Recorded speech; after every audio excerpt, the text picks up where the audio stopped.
Hello makers, and welcome to Mixed Media Masters, the channel where we talk about abstract art creation and the tools that go into art creation. And it's my pleasure to be with you again this week. And for those of you who are regulars on this channel, you know we often talk about the value of art as a therapy tool, as a way of letting the hard parts of our lives kind of go on by. And if you have a rough day job, like my day job is pretty tough most days, it really is very good to be able to sit down and be able to express yourself through your media and just to let it go. Even if it's not something you're going to share with somebody else, it's an opportunity to kind of take your life and put it onto a piece of paper or a canvas. And this can be incredibly powerful. So I want to share something with you that I've run into recently, which I think is fascinating, and I hope you will as well. And it's called neurographic art, or Neurographica. Now, what is neurographic art?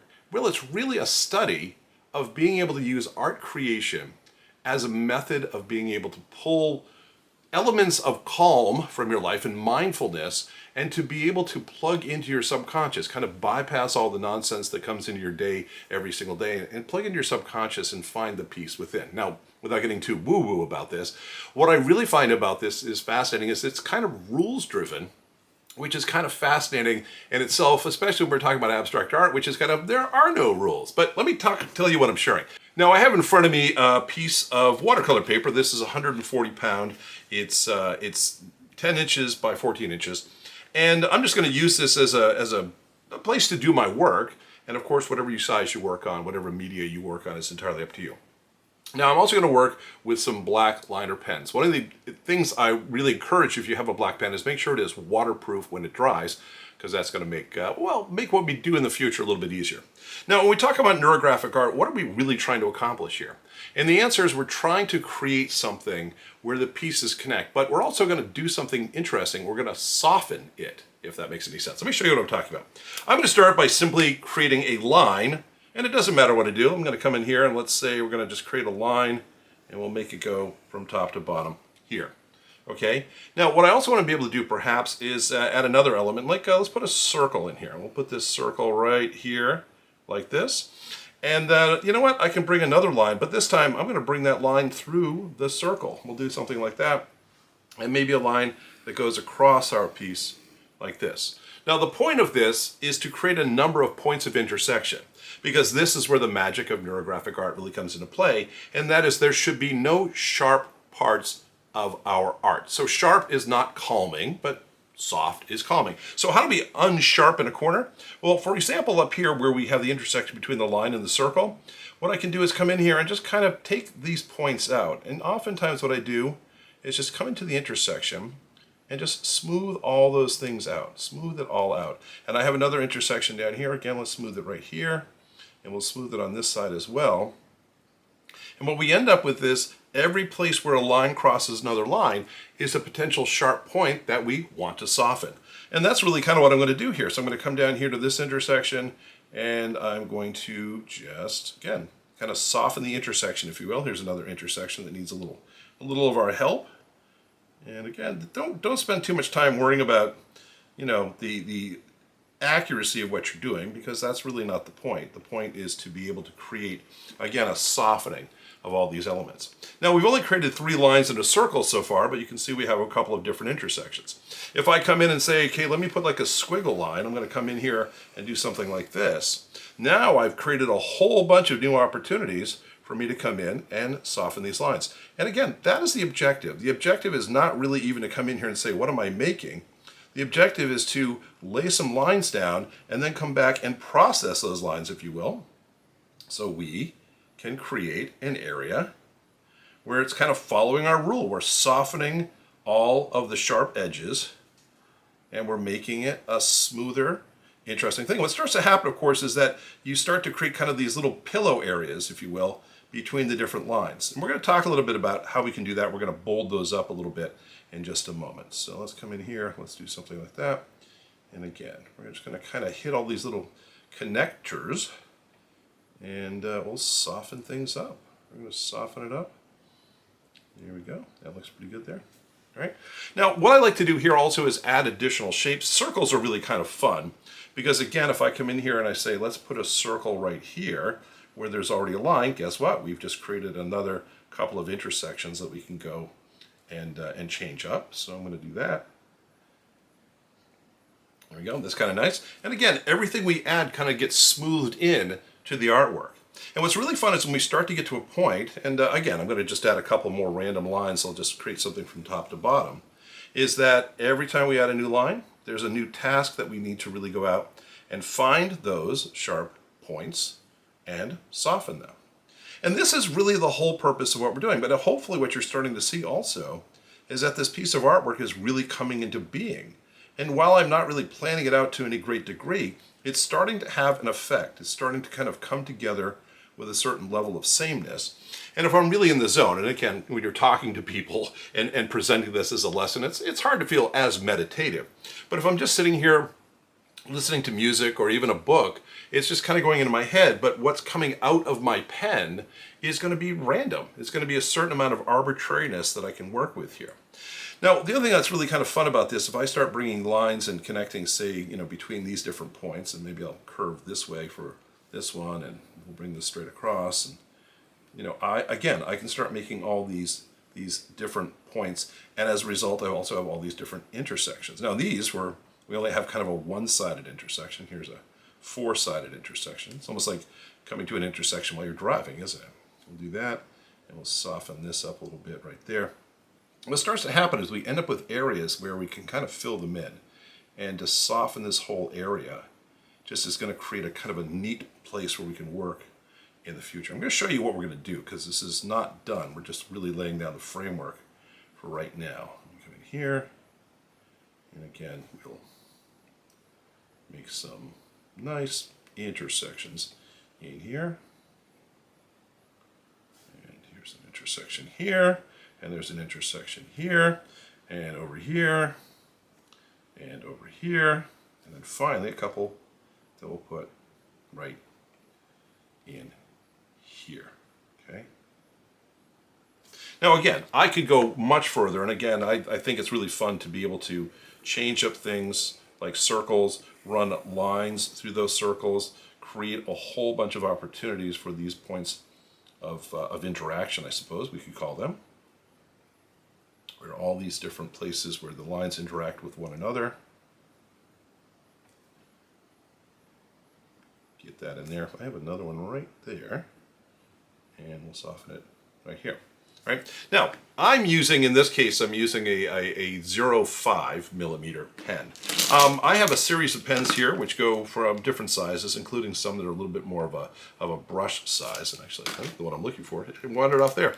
I have here something that's kind of more like a marker, if you can see that. And what's really fun now is if I come in and kind of soften the whole shape that I've kind of outlined here, right, by just kind of giving it a broader, thicker border, it's going to change the dynamic once again of what this piece of art is going to look like as we get into it. And I'm just, again, I'm just trying to come in and smooth things out a little bit. I wouldn't spend a lot of time worrying about accuracy, if I'm being honest. I think we can just have fun with it. Again, this could just be art for you, not for sharing with anybody else. After all, this could be your therapy session, right? And that's not open for public display. So we'll come in here, smooth this out. And let me get in here a little bit. And let me just smooth those. I'm going to smooth this, and smooth this, and smooth this. And I'm just going to kind of broaden those lines a little bit.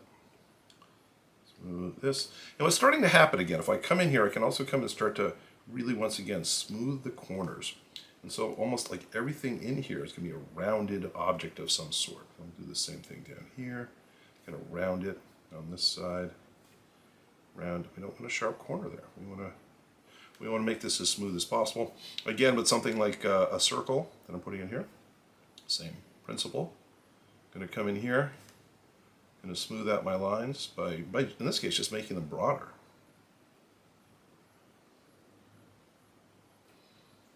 Bring that over there and put that. Oops, looks like I kind of went off my line there, but shh, don't tell anyone. And again, I could just create this as a kind of a marked out black piece. It's not going to hurt anything if we do something like this.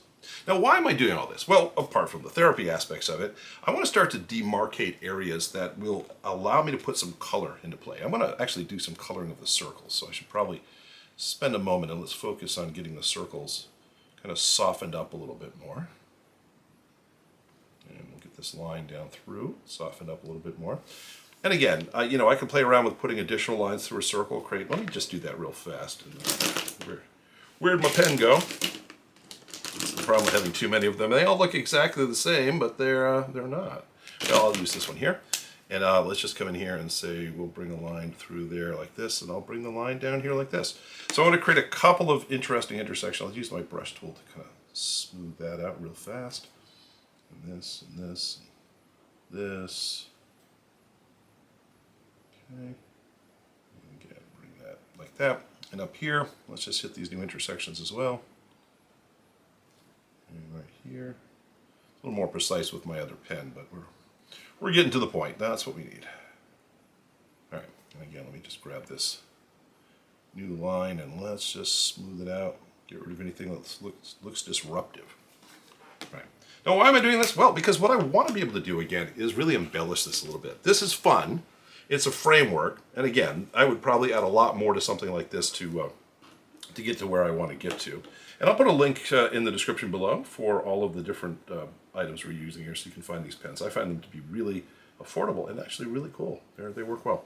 All right, but the bottom line, let me just cap my pens so I don't you know, destroy them by letting them dry out, which I may have done in the past. And let's talk a little bit about what we can do here next. I would like to take these different areas and I'd like to embellish them with some color. And in this case, I like the idea of translucency, so the black lines are not going to be obscured. If I use something like an acrylic, chances are it's going to be a little too heavy bodied. So I'm going to use some watercolors. I have a very, very, very affordable watercolor pack here, which I'm going to use because why the heck not? And I'm just going to open up I have a ramekin here and put a little bit of water in here, just some tap water to work with. And what I'd like to do is use my the lovely paintbrush that came with my set here. And let's come in here and let's decide what we want to do from a color standpoint. And actually I'm going to put some, I have a couple different green colors in here. It's kind of a blue-green. I want to come in here and make this kind of a green circle. So I'm going to come in here and again, just do a little bit of color adding. I'll come in here and get, pick up a little heavier on the pigment. And this is just an opportunity for me again. This is kind of the smooth therapy of just having something that I can focus on doing that doesn't require a lot of real concentration. It's almost like putting a puzzle together, you know, like a jigsaw puzzle or something like that. It's really kind of just, I don't have to worry about this going wrong because it really can't go wrong. And it just allows me an opportunity instead to just kind of just do it. Just focus on doing it. So let me get this kind of green color in here. And I can, you know, focus my attention on just smoothing it out or even shading it, because that would be something that would probably make this really more interesting. I have a darker green color here. If I grab some of that, let me put that around the edge. Let's see if that makes a difference. I can't really see the difference as of yet. But come in here, and I can also let this dry a little bit and layer stuff in. But the overall goal, once again, is to embellish this. And I can embellish that circle. Now let's come in here and let's say we want to do something with some of these other shapes. I'm going to grab this red color. And again, I would not necessarily say these watercolor paints are your first choice. This was something that was left over from a project I did last year, so I thought maybe it'd be fun to work with them. I would say these are the most affordable watercolor paints you're probably ever going to find. So they don't owe the world too much, but you know the thing is they're working just fine here. So, and then again, just an opportunity to bring that color in, and our black lines are going to have some good demarcation. And again, as I mentioned before, one of the things that's really nice about this is we're using this watercolor black pen that when it dries, it's not going to run when you put some water from a watercolor on it.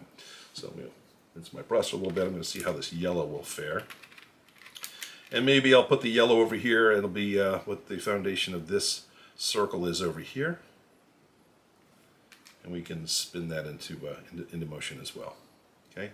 Now, there are different approaches to coloring things in, and sometimes you can just create these spots of color which are going to grab the eyes. I've seen people who come in and, you know, every single container, if you will, is going to have a different color in it. There's nothing wrong with doing any of that as well.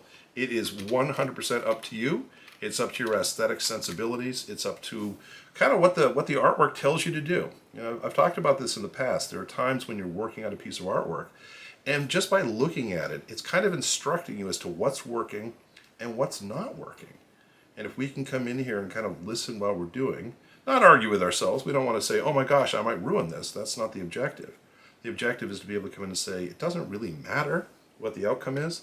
Sometimes I've gone into something thinking, this is not going to work. And it turns out to be an incredible piece of artwork that's something I really appreciate. And there are other times when I've gone in with a master plan and it just doesn't come to fruition. You end up with a piece of paper that you're like, not what I wanted.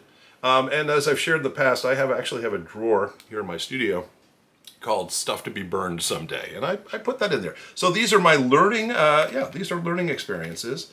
And learning experiences are such a necessary part of being able to do anything, right? There's no way that anything I've ever tried in my life, I've nailed it perfectly the first time. And by the way, if we're being honest, if you do, then you probably undershot. You really need to challenge yourself and be able to create stuff that's not super easy to create all the time. And that just makes it a lot more valuable to you. And I think, you know, again, as you develop your craft, you're going to feel a lot more just happy about doing things that are kind of uniquely you. And that is really a big part of art as well. It really is an extension of you. It's an extension of your vision. And, you know, let's be honest, there's a little bit of ego in being an artist where you can show your stuff to other people and they're like, wow, you created that? You're like, I sure did. You know how? I watched Mixed Media Masters on YouTube. That's how I did it. I learned not everything, but I'm so glad you're here for this lesson. Now, again, I'm going to spend some time probably working on this, but we don't need to finish this up today. What I wanted to share with you again is this whole idea, this idea of neurographic art as a form of therapy. Now, again, if I were working on this, I'd put in a lot more lines. I'd really kind of just embellish this. Sometimes I might come in here and, do something like, what happens if I put lots of little circles, kind of like put bubbles over on the side here? What would happen and how does that embellish things? You can come in here and you can also use things like shading. Let's say we wanted to come into this area over here and we wanted to really kind of create a kind of almost a shaded part of this. This edge is going to be a little bit darker, obviously, than the rest of the shape. So by putting these little dots in here, kind of like a beard stubble, we can increase the texture of this object, but also kind of create a framework along this edge that is going to be, of course, a different tone, a different shade than the rest of the shape. And again, the beautiful thing about working with this ink, these pens, is that when this dries, it is waterproof. So if I were to put some paint on top of that right now, it's not going to become a smear of any sort. So there we go. I think it's pretty good. I'm really kind of happy so far with just a little bit. But again, this is not a project for me to sit and work on to its completion. It's really an opportunity for me to show you the kinds of things that we can do with neurographic art, or Neurographica if you prefer. Anyway, that's all I had to share with you today. I hope you find this interesting, and I hope you get an opportunity to jump in and try something like this. Again, please remind yourself there is no right answer. Anyway, it's a pleasure as always being with you. I'm Spider, and I'll see you next time.